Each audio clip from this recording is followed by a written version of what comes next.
I've been looking back along this winding road to the old familiar markers of the mercies I have known. I know it may sound simple, but it's more than a cliche. There's no better way to tell you than to say God's been good in my life. I feel blessed beyond my wildest dreams when I go to sleep each night. Though I've had my share of hard times, I wouldn't change them if I could, 'cause through it all, God's been good.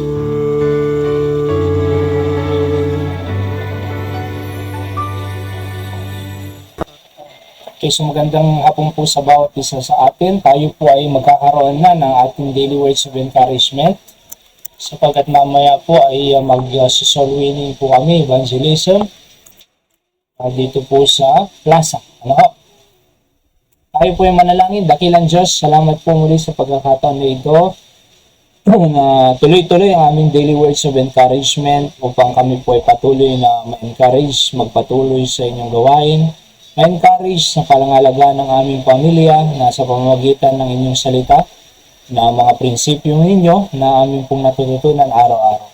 Patawad po sa pag-uulang at pagkakasala, pagpalain niyo pong lahat ng nakikinig, saan man sila naroroon, Panginoon, sa gabing ito, at naway patuloy silang mabless sa mensahe niyo po ngayong gabi. Ito po ang aking dalangin sa pangalan po ng Panginoon Jesus. Amen. So dito na po tayo sa Mark chapter number 13. 15:33 hanggang 41. Alright? So magandang gabi muna. Shout out kay Ninong George Fernandez sa Pangasinan. And ang Panginoon po mag-bless sa inyo po dyan. Mark 15:33, the Bible says, "And when the 6th hour was come, there was darkness over the whole land until the 9th hour." And then verse 34, "And at the 9th hour, Jesus cried with a loud voice, saying, Eloi, Eloi, lama sabachthani, which being interpreted, my God, why hast thou forsaken me? And some of them that stood by, when they heard it, said, Behold, he calleth Elias. And one ran and filled sponge full of vinegar, and put it on a reed, and gave him to drink, saying, Let alone, let's see whether Elias will come to take him down. And Jesus cried with a loud voice, and gave up the ghost, and the veil of the temple was rent in twain from top to bottom. And when the centurion which stood over against him saw that he was sick, he so cried out, and gave up the ghost. He said, Truly this man was the Son of God. There were also women looking on afar off, among whom was Mary Magdalene, and Mary the mother of Jesus, the less of Joseph, and Salome, who also, when he was in Galilee, followed him and ministered unto him, and many other women which came up with him unto Jerusalem." So tingnan po natin, ito pong forsaken po dito, ay ibig sabihin po niyan ay to leave behind. Okay, so to leave behind. Yung rent naman po dito na yung namatay po ang Panginoong Jesucristo, napunit po yung veil ng temple. Makapal po yan na veil, sapagkat nung araw, ang pumapasok lang po dyan sa loob na veil ay yung tinatawag na high priest. To offer yung mga sacrifice ng mga tao doon sa tinatawag na Holy of Holies, doon sa mercy seat, mga kapatid. Pero alam niyo po, napunit po yung makapal na veil na yan, from top to bottom, sabi ng Biblia. Mamay papaliwanag ko po ang reason at purpose bakit napunit yan. Okay? Yung truly naman po dito, na sabi ng centurion, truly this was the Son of God, ay ang ibig sabihin po ni aletos sa Greek, surety of truth or most certainly. Yan po ang ibig sabihin po niyan.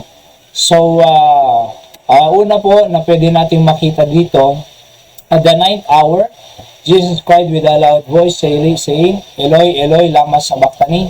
It's being interpreted, my God, why hast thou forsaken me? Okay, so letter A, it is a statement of grief. From his physical suffering, he was given vinegar to satisfy his thirst, but he rejected it. Ano ho? So, it is a statement of grief from his physical suffering, mga kapatid. Kaya sabi niya, my God, why hast thou forsaken me? And sabi nga dyan sa verse 36, ay one run and fill the sponge full of vinegar. Akalaan mo na nauuhaw ang ating Panginoon pero ang ipapainom sa Kanya ay suka. Kung tayo po kaya yan, no, sasabihin natin doon sa isang bahay, pwede po bang makinom? Tapos ang ibibigay niya ay vinegar. Ano kaya ang reaksyon po natin? Siyempre, sasabihin natin ay ano ba itong klaseng taong ito? Tubig ang kailangan ko, binibigyan ako ng suka. Di ba? So, ganun po ang Panginoon. It is a statement of grief. So, my God, why hast thou forsaken me?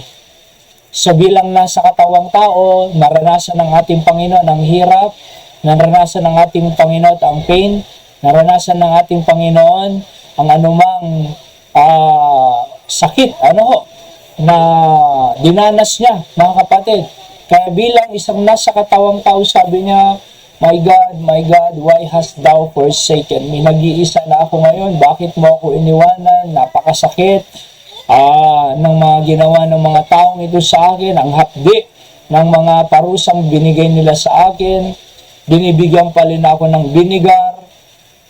Oho. Pero alam niyo po, sabi ko nga, para po sa atin, mga kapatid. Pag-ibig ng Diyos sa sanlibutan.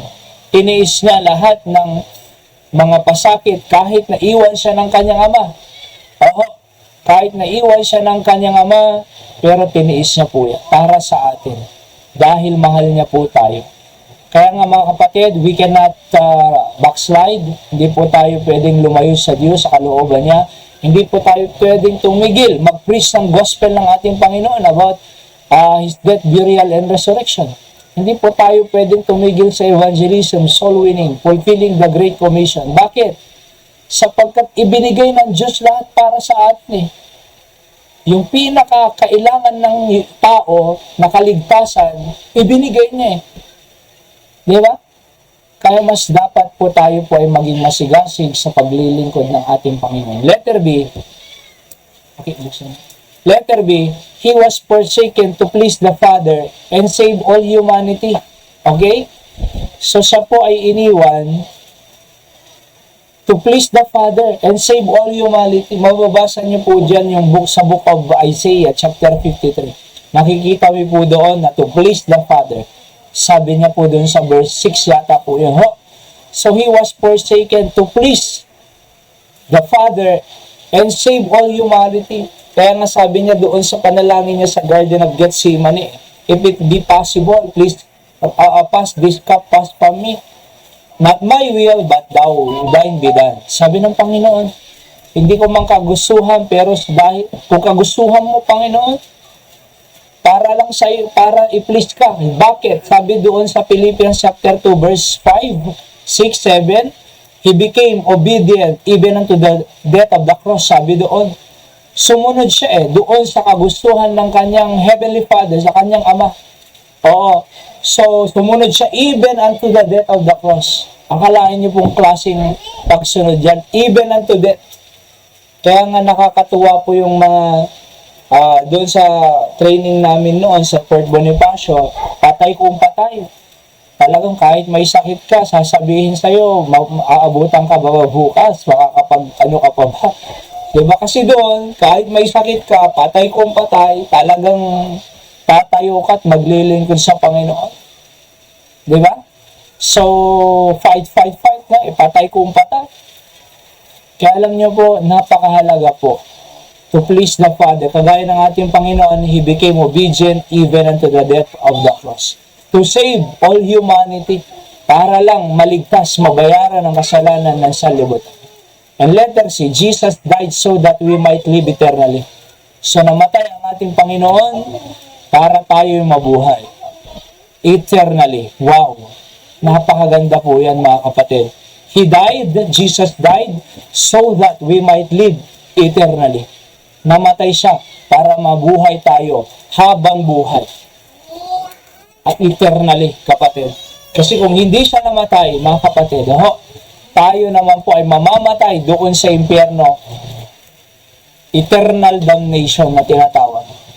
Napakasakit po niyan, napakalungkot po ang pupunta sa impyerno.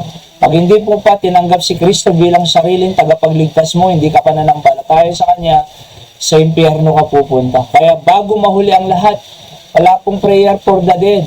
Oo, hindi totoo po yan. Church doglam lang po yan ng reliyon. Wala yung namatay, pupunta sa purgatorio. Wala ka pong mababasa sa Biblia. Ako, nabasa ko na po ang Biblia cover to cover. Wala kang mababasa dyan na purgatorio. Doktrina lang po yan na ginawa ng reliyon. Pero walang pawang katotohanan po yan. Oo. Kaya pagka wala pa sa iyong Panginoon, tapos hindi mo pa siya sinampalatayanan, nasa relihiyong pang pananampalataya mo, nasa rosaryo, nasa Ten Commandments, nasa sakramento ka pa, nasa penitensya, sa impyerno ka pupunta sapagkat hindi ka naniniwala totally ng Diyos ang nagbayad sa iyo. Bakit? Binabayaran mo eh. Alright? Binabayaran mo, nagpipinitensyang ka, nagpapapako, kaya bayaran ng kasalanan. Oo, nagpapakabuti para daw mapunta sa langit. Samantalang ang Diyos sabi niya, binayaran ko na, nagpapakabuti ka pa. Panampalataya ka, John 3:16, that whosoever believeth in Him should not perish but have everlasting life. Diba? Whosoever believeth, hindi nga sinabing whosoever is good or following Ten Commandments or sacraments. Sabi na, believe. Why? Because binayaran niya eh. Nilibre ka niya, panampalatayanan mo lang. Parang pag nilibre ka sa Jollibee, sa palatayanan mo lang, bayad ka. Diba? So, pangalawa, the veil of the temple was rent in twain from top to bottom. Anong ibig sabihin po niya? Letter A, the significance of it is we can go directly to God in prayer and supplication.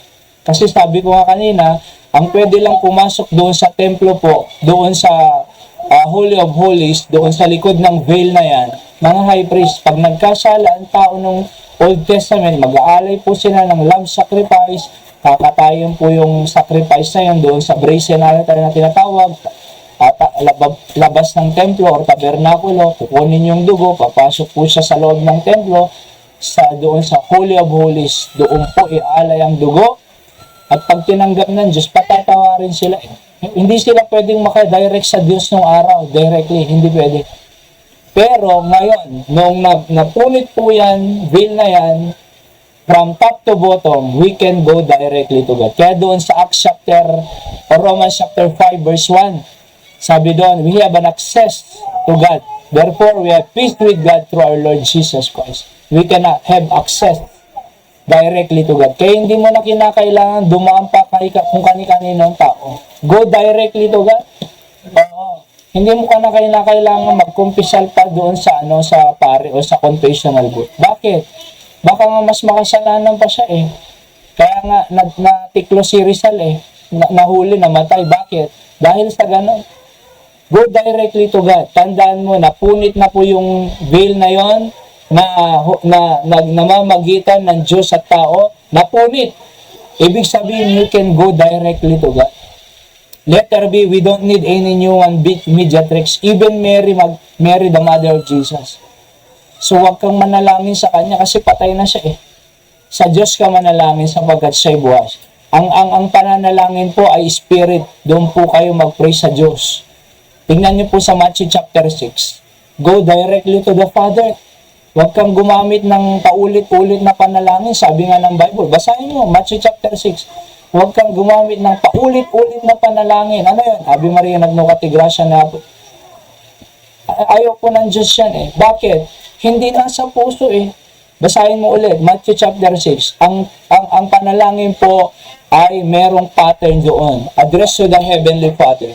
Di ba? Tapos sabihin mo doon, na nandun lahat eh, yung pattern of prayer, kapatid. Hindi pa ulit-ulit. Oo, kasi kung paulit-ulit, parang sabi ng anak sa tatay niya, anak, penging 20, ang tatay penging 20, maya-maya, natay penging 20, maya-maya, type ngayon 20, paulit-ulit parang hindi nakakaunawa yung tatay. Diyos pa kaya? Kaya alam nyo po, we can go directly to God without any human mediatrix. Alright, pari man yan, si Maria man yan, o sino pa mang human mediatrix. Go directly to God. Yan po ang purpose ng veil. Pag-aralan nyo po, the veil of the temple was rent in twain from the top to bottom, kapatid.